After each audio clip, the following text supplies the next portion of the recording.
Hi guys, demo namin sa inyo this Fortuner LTD.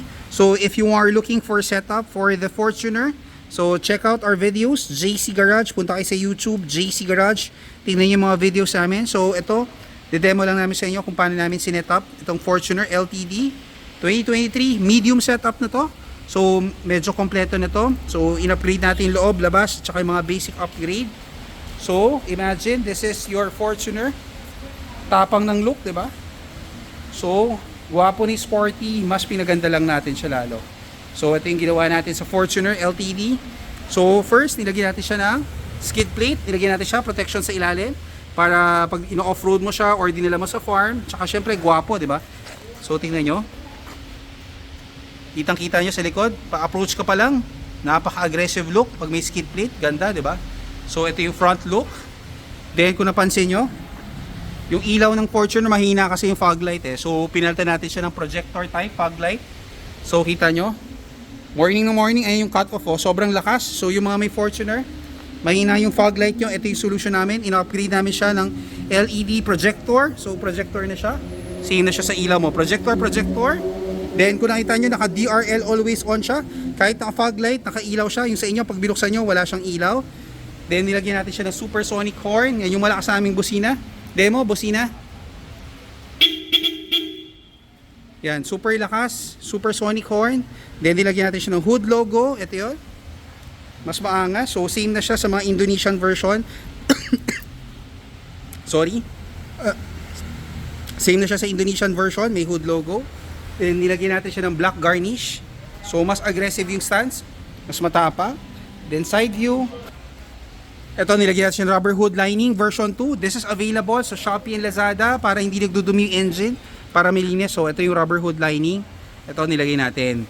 Then, for the side naman, nilagyan natin siya ng LED version 2 sequential light. So, version 2 nito, bigger, brighter, better, plug and play, no void of warranty.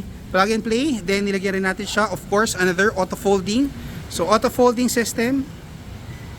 Umutupihin na siya pag naglalak kayo ng kotse. Then pag unlock, bubukas siya. In-upgrade na rin namin yung LED niya. So white na rin siya. Then ito yung side stands. Tingnan nyo. So nilagyan natin siya ng black rain visor para turno. Injection type yan. Yan yung ginagamit natin sa mga ganitong setup. Then black garnish. Nilagyan natin siya ng matte black cladding para black and white lang. So ito yung magandang combination na ginagawa natin sa setup ng Fortuner. Kung type nyo yung ganitong look, send us a message. We'll make you schedule here at our shop. Then pasok tayo sa loob. Ito yun. Nilagyan natin siyang door ng full matting, rear seal. Then may gamit lang. Ito may gamit. So yan pag nag-load ka ng gamit, pwede mo pa rin lagyan. Heavy duty. So ito bagong-bago, naka-plastic pa. So tingnan niyo yung loob, di ba? So yan, kitang-kita niyo yung loob. So na black liner. So ito yan, kita nyo. Yan sa loob. Then sa likod, ito nilagyan natin siya ng trunk LED, LED. Then nilagyan natin siya ng LED bumper lights. So clean look lang ginawa natin dito, black and white lang. Napakalinis for the new Fortuner. Then nilagyan natin siya ng TRD muffler. So ito yun. So installation, mga 1 hour, tapos na tayo. So make sure nakapag-reserve kayo so that the items are already available.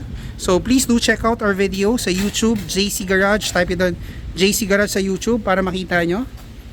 So ito, gwapo, di ba? So malinis lang yung in-upgrade natin. So kung na-imagine nyo, gusto nyo ganito yung setup ng Fortuner nyo, send us a message sa Facebook, JC Garage or Black Liner. We'll give you a ballpark ng basic, medium, full setup, depende sa budget nyo. Ang setup, it really depends on your budget. So make sure nakapag-reserve kayo para pagdating nyo, readily available yung items. Kakabit na lang natin siya.